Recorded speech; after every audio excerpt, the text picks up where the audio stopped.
With this problem, we're going to find the equivalent equation in rectangular form. So we're going to turn it into rectangular form. What we have here, this is polar. So we're going to go from polar to rectangular. So the first thing we're going to do here is we're going to multiply both sides by 1 minus cosine of theta.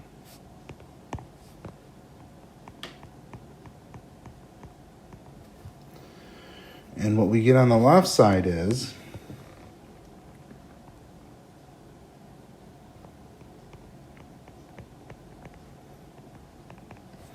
and what we get on the right side is, because those cancel, we get 2.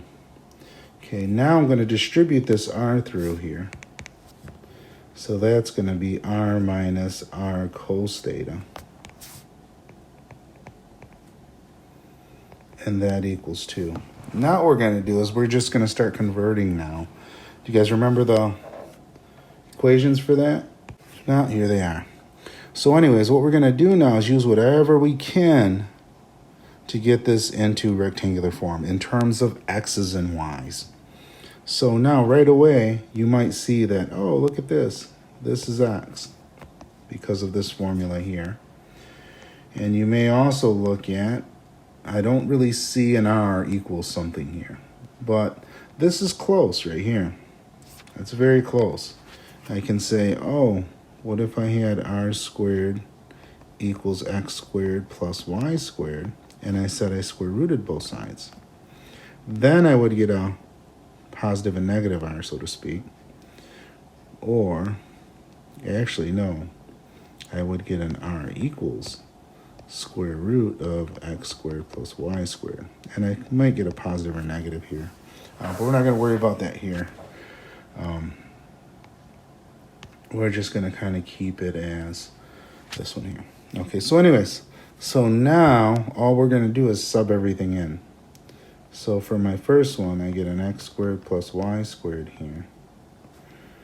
And I have a minus here. So there's my minus. And then I have my x in place of the r cos theta. And that equals 2. And essentially all I did here was sub it in. So that's my equation so far. Now we're not quite done yet.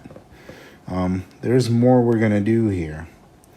So now what we're going to do is we're going to move this x over here. So we're going to add x to both sides. And you'll see why I'm doing this in a minute, I hope. Okay, so then with this equation, I get x squared plus y squared equals x plus 2. And actually, I'll just tell you why now. The reason why is we're trying to isolate the radical, which is this thing here, so that we can square both sides. And that's really the idea here, so that we can get rid of this radical. So that's the idea. So now when I square both sides, on the left side, I'm going to get an x squared plus y squared, okay, because the radical canceled out with the square root. And then on the right side, now remember, this isn't just an x squared plus 4 there. That's actually a FOIL. This is really x plus 2 times x plus 2. And I got to distribute here both my terms in my first polynomial. So this results in x squared plus 4x plus 4. Okay, so now what we're going to do is try to clean this up a little bit. I know if I minus x squared from both sides, and the reason why I'm doing the x squared specifically is because I see that it would cancel the one on the other side. Or I can think about moving it over to here, and that would tell me that too. But anyways, that's what I want to do. So then I get y squared equals 4x plus 4. And that's the answer for this one here. I try to get rid of the radicals when I can, but I'm not always able to.